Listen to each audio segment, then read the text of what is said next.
Hello, good morning students. आज हम BA part तृतीय के द्वितीय प्रश्न पत्र राजस्थान की अर्थव्यवस्था में राजस्थान की 2011 की जनसंख्या की विशेषताओं एवं मानव विकास सूचकांक के विषय में अध्ययन करेंगे। जनसंख्या उत्पादन की सक्रिय साधन एवं आर्थिक क्रियाओं की अनंततः साध्य भी है।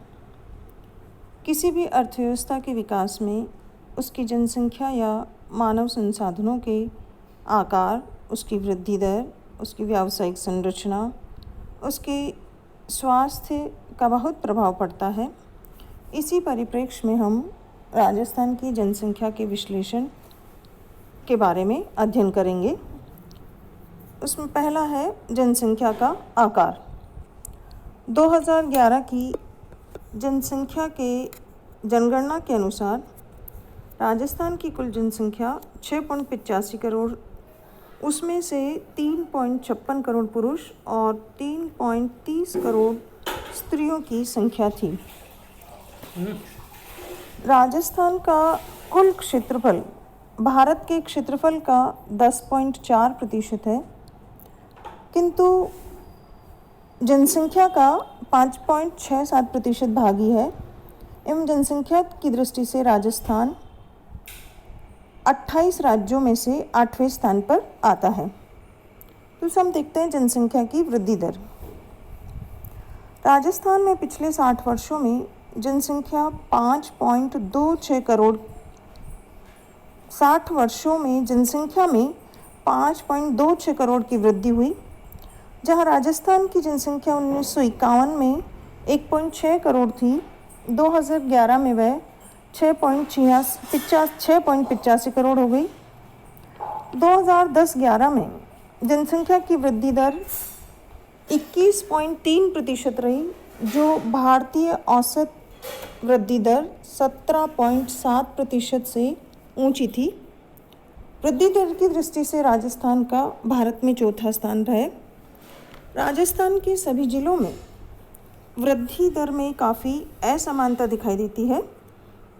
2001-2011 के दशक में सर्वाधिक वृद्धि दर जैसलमेर जिले में रही और न्यूनतम वृद्धि दर पाली जिले में रही।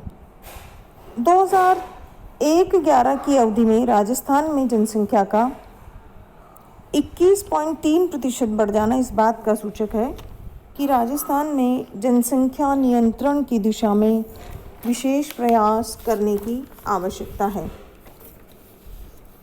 अगला है जनसंख्या का जिलेवार वितरण। राजस्थान में वर्तमान में कुल जिले 33 हैं। इन सब जिलों में जनसंख्या का वितरण काफ़ी असमान है। 2011 की जनगणना के अनुसार राज्य में जयपुर जिले में सर्वाधिक जनसंख्या और जैसलमेर जिले की सबसे कम जनसंख्या अनुमानित की गई थी। राजस्थान में शहरी एवं ग्रामीण जनसंख्या 2011 की जनगणना के अनुसार 6.86 करोड़ में से 5.15 करोड़ ग्रामीण जनसंख्या एवं 1.71 करोड़ शहरी जनसंख्या थी। राज्य की जनसंख्या का लगभग 75% भाग ग्रामीण जनसंख्या है, जबकि 24.9% शहरी या नगरीय जनसंख्या है। इन पिछले 60 वर्षों में विकास की प्रक्रिया के कारण ग्रामीण जनसंख्या का जो प्रतिशत है वो कुल जनसंख्या में घटता जा रहा है, जिसको हम जिलेवार ग्रामीण एवं शहरी जनसंख्या वितरण में देख सकते हैं कि राज्य के विभिन्न जिलों में ग्रामीण एवं शहरी जनसंख्या के वितरण में काफ़ी असमानता थी। राज्य के पिछड़े जिलों जैसे जालोर, डूंगरपुर, बांसवाड़ा आदि में 90% से अधिक जनसंख्या ग्रामीण है, जबकि विकसित जिलों में भी ग्रामीण जनसंख्या का बाहुल्य है। स्वतंत्रता प्राप्ति के पश्चात पंचवर्षीय योजनाओं के अंतर्गत आर्थिक विकास के कारण राजस्थान में नगरीकरण की प्रवृत्ति बढ़ी, किंतु नगरों में भी आवश्यक संरचना के अभाव में जीवन की गुणवत्ता का स्तर गिरा, अर्थात भीड़ भाड़ वाले इलाके, स्वास्थ्य सुविधाओं में कमी, पेयजल की समस्या और अन्य समस्याएं रही, जिससे गुणवत्ता के स्तर में कमी। फिर है जनसंख्या की व्यावसायिक संरचना। व्यावसायिक संरचना से तात्पर्य है कि कितने प्रतिशत लोग श्रमिक हैं, कितने पुरुष हैं, कितने स्त्री, और उनमें आश्रित जनसंख्या का भाग कितना है। 2011 की जनगणना के अनुसार कुल जनसंख्या में कार्यशील जनसंख्या 298.86 लाख थी, जो कुल जनसंख्या का 43.6% भाग, जिसमें 51.5% पुरुष और 35.1% स्त्रियां थी जो व्यवसायों में कार्यरत थे। इसमें से गैर श्रमिक पुरुषों का भाग 49.5% था और गैर श्रमिक स्त्रियों का भाग 64.9% था। अर्थात जो गैर कार्यशील जनसंख्या का प्रतिशत है वो 61 से घटकर 61.1 से घटकर 56.4% हो गया। यह प्रदर्शित करता है कि पुरुषों और स्त्रियों दोनों में काम करने की प्रवृत्ति बढ़ी, जो एक अच्छा संकेत है। इसके साथ ही बढ़ती महंगाई और स्त्री शिक्षा की वृद्धि के कारण भी दोनों में कार्य की प्रवृत्ति बढ़ी है। अब कार्यशील एवं गैर श्रमिक जनसंख्या का व्यावसायिक वितरण। राजस्थान में कार्यशील जनसंख्या का विभिन्न व्यवसायों में वितरण काफ़ी असमान है। कार्यशील जनसंख्या का लगभग 45.6% भाग कृषक है, अर्थात लगभग 136.2 लाख जनसंख्या हमारी कृषक है और 16.5% कृषि श्रमिक है, अर्थात 49.5 लाख श्रमिक खेती के काम में लगे हुए हैं। कुल 62.21% श्रमिक कृषि क्षेत्र में कार्यरत है, जब एवं 2.85% घरेलू उद्योगों में और 35.5% अन्य श्रमिक हैं, और ये सब भी अन्य राज्यों की तुलना में, अर्थात 62.1% जो है वो केवल खेतों में कार्यरत हैं। कृषि क्षेत्र में कार्यरत श्रमिकों का जो प्रतिशत है वो 1991 में 68.8 था, वो घटकर 2011 में 62.1% रह गया। जबकि गैर कृषि क्षेत्र में श्रमिकों का जो प्रतिशत था वो 1991 में 31.2% था, वह बढ़कर 2011 में 37.9% हो गया। अर्थात ये जो प्रतिशत है वो बढ़ता जा रहा है, ये भी एक अच्छा संकेत है। अर्थात कृषि पर जो श्रमिकों का भार है वो घट रहा है। राजस्थान में जनसंख्या का लिंगानुपात। 2011 की जनगणना के अनुसार 6.86 करोड़ में से 3.56 करोड़ पुरुष एवं 3.30 करोड़ स्त्रियां थी, अर्थात प्रति 1000 पुरुषों के पीछे 928 स्त्रियों की संख्या है, जो भारतीय औसत 940 की तुलना में काफ़ी कम है। जबकि केरल में लगभग ये 1084 है और राजस्थान में धौलपुर में सबसे कम 846 प्रति 1000 पुरुषों के पीछे स्त्रियों की संख्या अनुमानित की गई थी। अब राजस्थान में जनसंख्या का घनत्व। 2011 की जनगणना के अनुसार राजस्थान में जनसंख्या का घनत्व 200 व्यक्ति प्रति वर्ग किलोमीटर है, और ये जो घनत्व है ये सभी जिलों में एक सा नहीं है। जैसे जयपुर में 595 व्यक्ति प्रति वर्ग किलोमीटर सबसे ज़्यादा है और जैसलमेर में 17 व्यक्ति प्रति वर्ग किलोमीटर है। इस प्रकार राजस्थान में जनसंख्या का घनत्व जिलेवार यदि देखा जाए तो बहुत असमान पाया जाता है। अब हम देखते हैं कि राजस्थान में जनसंख्या की वृद्धि दर के क्या कारण हैं। क्योंकि 1971-80 में जो वृद्धि दर रही वह 33% थी। 1991-2001 के दशक में वह 28.41% थी। 2001-2011 में वह 21.3% वृद्धि दर रही, अर्थात कम हो गई, लेकिन फिर भी भारतीय औसत 17.7 से वह बहुत ऊंची है, जिसके बहुत सारे कारण हैं, जैसे ऊंची जन्म दर, विवाह योग्य औसत उम्र बहुत नीची है, आयु बहुत नीची, अर्थात पुरुषों की 21 और स्त्रियों की 18 मानी गई, लेकिन राजस्थान में 15 से 16 वर्ष के बीच में लड़कियों की शादी हो जाती है। फिर है विवाहित महिलाओं का प्रतिशत ऊंचा है। राजस्थान में गरीबी एवं पिछड़ापन है, और सामाजिक दृष्टि से जनसंख्या बहुत पिछड़ी हुई है। शिशु मृत्यु दर बहुत अधिक है। शिक्षा एवं अज्ञानता अर्थात जो भारतीय औसत 73%, जबकि राजस्थान में शिक्षा साक्षरता जो दर है वो 66.1% है। चिकित्सा एवं स्वास्थ्य सुविधाओं में सुधार होने से मृत्यु दर में कमी आई है। परिवार नियोजन कार्यक्रमों की धीमी गति और जनता की उसके प्रति उदासीनता, और उसके साथ ही भाग्यवादिता तथा आर्थिक विकास की गति बहुत धीमी है। इन सब कारणों से राजस्थान में जनसंख्या की जो वृद्धि दर है वो बहुत ऊंची पाई जाती है। अब हम देखते हैं कि जो मानव संसाधन के विकास के जो सूचक हैं, जैसे मानव संसाधन विकास के जो मापदंड है, जैसे साक्षरता, औसत आयु, प्रति व्यक्ति पोषाहार, चिकित्सा, स्वास्थ्य, सफाई आदि, पोषण, ये जो इसके सूचकांक है, इन पर हमें ध्यान देना आवश्यक है। राजस्थान इन सभी के दृष्टिकोण से काफ़ी पीछे है। साक्षरता का प्रतिशत कई राज्यों के मुकाबले कम है। स्त्री शिक्षा में तो स्थिति और भी दयनीय है।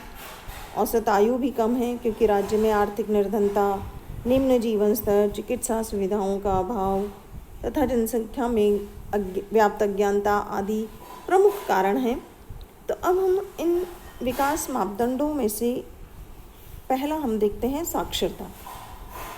2011 में राज्य में साक्षरता की दर 66.1% रही, जो पुरुष वर्ग में 79.2 और स्त्रियों में 52.1% थी। साक्षरता की दृष्टि से राजस्थान का 16वां स्थान है, और स्त्री साक्षरता की दृष्टि से वह 28 राज्यों में 23वें स्थान पे है। राजस्थान में झुंझुनू जिलों में साक्षरता की जो दर है वो सर्वाधिक अर्थात 86.9% और सबसे कम प्रतापगढ़ में रही। अब हम देखते हैं औसत आयु के दृष्टिकोण से। राजस्थान में औसत आयु केवल 1951 में 32 ईयर्स थी, किंतु 1915 में बढ़कर वह 67 वर्ष हो गई। राजस्थान में निर्धनता, बेकारी और आर्थिक पिछड़ेपन के कारण लोगों का जीवन स्तर नीचा है। पौष्टिक आहार का अभाव है। स्वास्थ्य सेवाओं की ग्रामीण क्षेत्रों में कमी और अनभिज्ञता के कारण जो औसत आयु है वह 67.7 वर्ष है, किंतु वह भारतीय औसत, अखिल भारतीय औसत से 67.9 से कम है। हम देखते हैं जन्म मृत्यु दरों के दृष्टिकोण से। राजस्थान में जो जन्म मृत्यु दरें हैं वो भारतीय औसत दर से ऊंची है। इसके परिणाम स्वरूप ऊंची अति जीवन दर जो 24.3% एवं मृत्यु दर 6.1% है, और इन सब के कारण जनसंख्या में तीव्र गति से वृद्धि की समस्याएं पैदा हुई है। फिर हम देखते हैं पोषण के दृष्टिकोण से। राजस्थान में व्याप्त गरीबी एवं निरंतर अकाल का प्रकोप बने रहने के कारण लोगों का जीवन स्तर काफ़ी नीचा है। शाकाहारी होने से भी पौष्टिक तत्वों में कमी रहती है और वे सब कुपोषण के शिकार हैं। राज्य में महिलाओं एवं बच्चों को कुपोषण से बचाने के लिए विटामिन की गोलियां बांटी जाती है। गर्भवती महिलाओं को आयरन एंड फॉलिक एसिड की गोलियां मुफ्त में दी जाती है। मिड डे मील कार्यक्रम में बच्चों को स्कूल में पोषाहार प्रदान किए जाते हैं। फिर भी स्थितियों में ज़्यादा सुधार नहीं हो पाए हैं।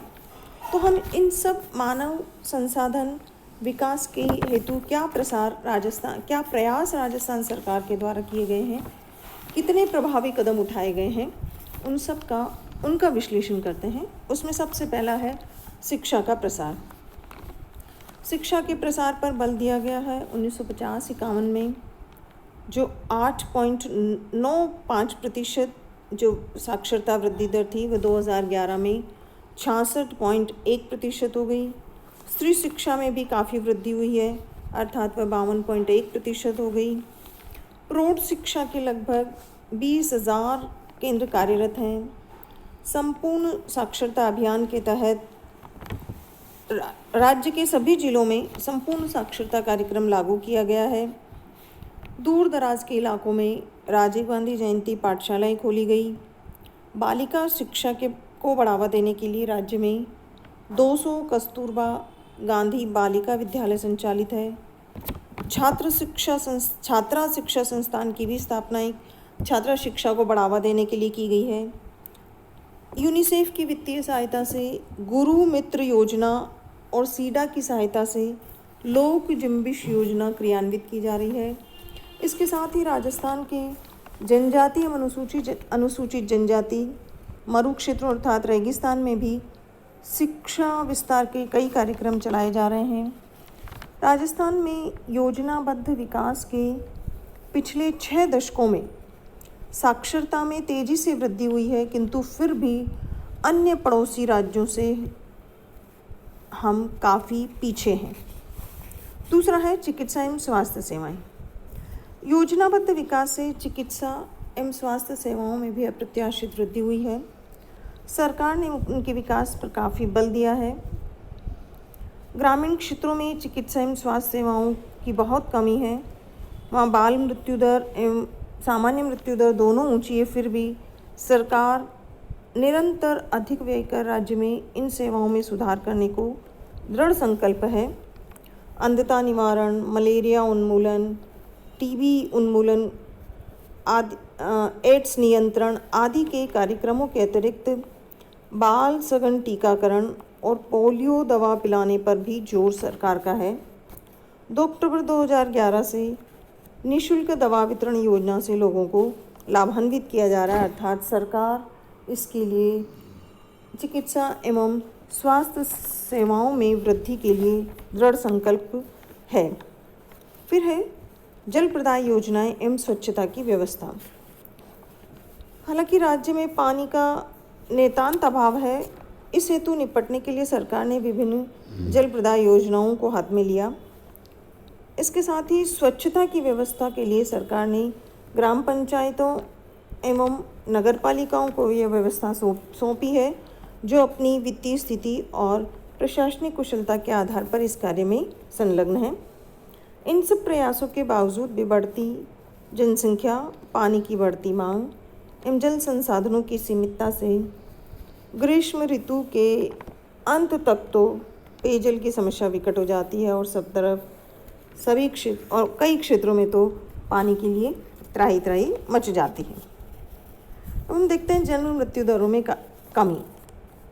साक्षरता की दर में साक्षरता प्रतिशत में वृद्धि, इसके साथ ही चिकित्सा एवं स्वास्थ्य सुविधाओं में सुधार से जन्म एवं मृत्यु दरों में निरंतर कमी हुई है और वो घटकर 2015 में क्रमशः 24.8 एवं 6.3 प्रति हज़ार ही रह गई, अर्थात स्वास्थ्य सेवाओं में सुधार से जन्म मृत्यु दरों में कमी आती जा रही है। जीवन प्रत्याशा। स्वास्थ्य सेवाओं में सुधार और जीवन स्तर में वृद्धि के कारण औसत आयु जो 1951 में 32 वर्ष थी, वह बढ़कर 2015 में 67.7 वर्ष हो गई है। फिर पोषण व्यवस्था। राज्य में लोगों को पौष्टिक आहार उपलब्ध कराने हेतु दूध, साग सब्जी, मछली, मांस आदि के उत्पादन को बढ़ावा दिया गया और उनकी पर्याप्त वितरण व्यवस्था का प्रयास किया गया। फिर भी लोगों को पर्याप्त पौष्टिक आहार नहीं मिल पाता है, तो सरकार द्वारा महिलाओं को विटामिन, आयरन एवं स्वास्थ्य वृद्धि की गोलियां मुफ्त में बांटी जाती है। गरीब बच्चों को निःशुल्क विटामिन की गोलियां बांटते हैं। मिड डे मील कार्यक्रम बच्चों को स्कूलों में पोषाहार प्रदान करते हैं। इस प्रकार सरकार के द्वारा पोषण व्यवस्था में सुधार के निरंतर प्रयास किए जा रहे हैं। फिर आर्थिक विकास के निरंतर प्रयास। मानव संसाधन विकास हेतु राज्य में लोगों की आय एवं रोजगार बढ़ाकर जीवन स्तर वृद्धि हेतु राज्य में योजनाबद्ध आर्थिक विकास का क्रम चलाया जा रहा है। इस प्रकार आर्थिक विकास के परिणाम स्वरूप 1954-55 में चालू मूल्यों पर जो प्रति व्यक्ति आय 333 रुपये थी, वह बढ़कर 2016-17 के अंत तक 9,447 रुपये होने का अनुमान है। ये सब बताते हैं ये जो सब सूचकांक मानव संसाधन विकास सूचकांक में वृद्धि के जो प्रयास सरकार के द्वारा किए जा रहे हैं, ये सब विकास के एक महत्वपूर्ण सूचक हैं।